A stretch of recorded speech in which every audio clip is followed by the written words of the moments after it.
الشیطان الرجیم بسم اللہ الرحمن الرحیم یا ایھا الذین آمنوا اتقوا اللہ حق تقاتہ ولا تموتن الا وانتم مسلمون۔ یا ایھا الذین آمنوا، اے ایمان والو، ڈرو تم اللہ سے جس طرح اس سے ڈرنے کا حق ہے۔ وَلَا تَمُوتُنَّ، اور نہ تمہیں موت آئے، إِلَّا وَأَنْتُمْ مُسْلِمُونَ، مگر اس حالت میں کہ تم اللہ کے فرما بردار ہو۔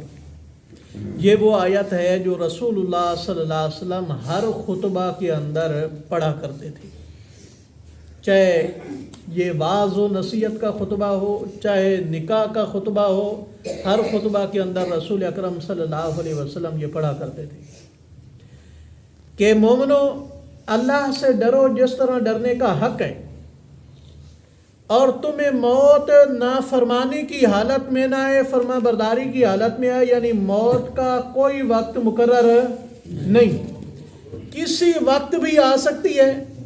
تو لہذا تمہاری ایسی کوئی حالت نہیں ہونی چاہیے کہ جس میں تم اللہ کے نافرمان ہو۔ صحابہ کرام پریشان ہو گئے کہ بعض دفعہ بندہ اتنا مشغول ہو جاتا ہے، آخر انسان ہے، غافل ہو جاتا ہے۔ تو اللہ کریم نے سورہ تغابن میں ارشاد فرمایا فاتقوا اللہ ما استطعتم، جتنی استطاعت ہے اس سے ڈرتے رہو، ڈرنے کی کوشش میں لگے رہو جتنی طاقت ہے تمہاری۔ تو معلوم ہوا یہ آخری وقت کا اچھا ہونا یہ بھی بہت بڑی چیز ہے۔ اللہ تعالی ہم سب کا خاتمہ ایمان پر فرمائے۔ وَاعْتَصِمُوا بِحَبْلِ اللَّهِ جَمِيعًا، فرمایا تمام کے تمام مضبوطی سے تھام لو اللہ کی رسی کو۔ وَلَا تَفَرَّقُوا، اور فرقے نہ بنو، تفرقہ نہ ڈالو۔ اللہ کی رسی کیا ہے؟ اللہ کا دین، اللہ کا قرآن، نبی پاک صلی اللہ علیہ وسلم کا فرمان۔ اگر سارے ذہن سے اپنی جماعت، اپنا فرقہ، اپنا علاقہ، اپنا ملک، اپنا بڑا، اپنا بزرگ چھوڑ کر کے اللہ اور اس کے رسول کی محبت رکھیں اور یہ سوچیں کہ ہم نے اللہ کی بات ماننی ہے، نبی کے طریقے پر چلنا ہے، تو خود بخود فرقہ ختم ہو جائے گی، ضد ختم ہو جائے گی۔ تو فرمایا اس مضبوطی کے ساتھ اس رسی کو تھامو گے تبھی تم ایک جماعت بن سکتے ہو، اگر اس کو چھوڑ دو گے تو پھر ایک جماعت نہیں، پھر فرقے بن جاؤ گے۔ آگے فرمایا وَاذْكُرُوا نِعْمَتَ اللَّهِ عَلَيْكُمْ، یاد کرو اللہ کی نعمت کو جو تم پر ہوئی ہے، اِذْ كُنْتُمْ أَعْدَاءً، جب تم تھے دشمن آپس میں، فَأَلَّفَ بَيْنَ قُلُوبِكُمْ، اللہ تعالیٰ نے تمہارے دلوں کو ملا دیا، تمہارے دلوں کے درمیان محبت ڈال دی۔ فَأَصْبَحْتُمْ بِنِعْمَتِهِ إِخْوَانًا، پس تم اس کی نعمت سے کیا ہو گئے؟ بھائی بھائی۔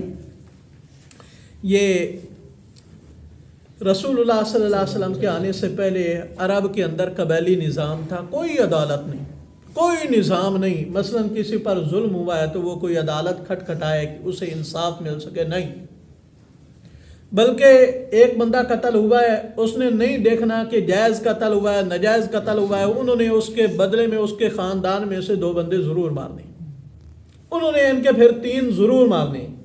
بنو بکر اور بنو تغلب کی مکہ میں لڑائی شروع ہوئی ایک بندے کی وجہ سے، 50 سال وہ جنگ رہی اور ختم نہیں ہوئی۔ اسی طرح جنگ بیعاص، اوس اور خزرج کے درمیان، اور سارے سنجیدہ لوگ تنگ تھے اس نظام سے، جان چھڑانا چاہتے تھے لیکن جان چھوٹتی نہیں تھی۔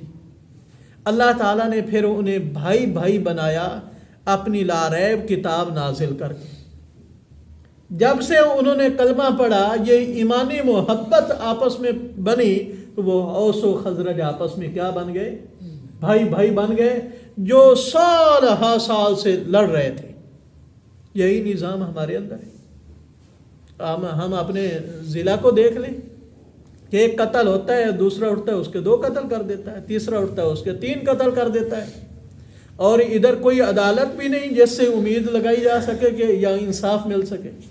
تو اللہ کریم نے یہ ہمیں قانون دیا ہے قرآن پاک والا، اس کے ساتھ مضبوطی سے تھامو گے، آپس میں بھائی بھائی بنو گے، پھر تمہارا بھائی چارہ ہوگا، اللہ کی رضا سامنے ہوگی، پھر تم مخالفت اللہ کے لیے کرو گے، قبیلے کے لیے نہیں کرو گے کہ جی چونکہ میرے قبیلے کا ہے، چاہے سچا ہے جھوٹا ہے میں اس کے ساتھ ہوں، پھر ایسا نہیں ہوگا۔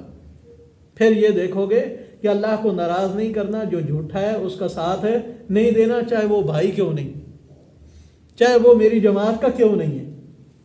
تو اللہ کریم فرماتے ہیں کہ تم آپس میں دشمن تھے تو اللہ تعالیٰ نے اپنی نعمت کی قرآن پاک بھیجا اور تم آپس میں کیا بن گئے؟ بھائی بھائی بن گئے۔ وَكُنْتُمْ عَلَى شَفَا حُفْرَةٍ مِّنَ النَّارِ، اور تم آگ کے گڑھے کے کنارے پر کھڑے تھے، بس جان نکلنے کی دیر تھی، سیدھے دوزخ میں جاتے۔ فَانْقَذَكُم مِّنْهَا، پس اللہ تعالیٰ نے تمہیں اس آگ کے گڑھے سے کیا ہے؟ بچا لیا۔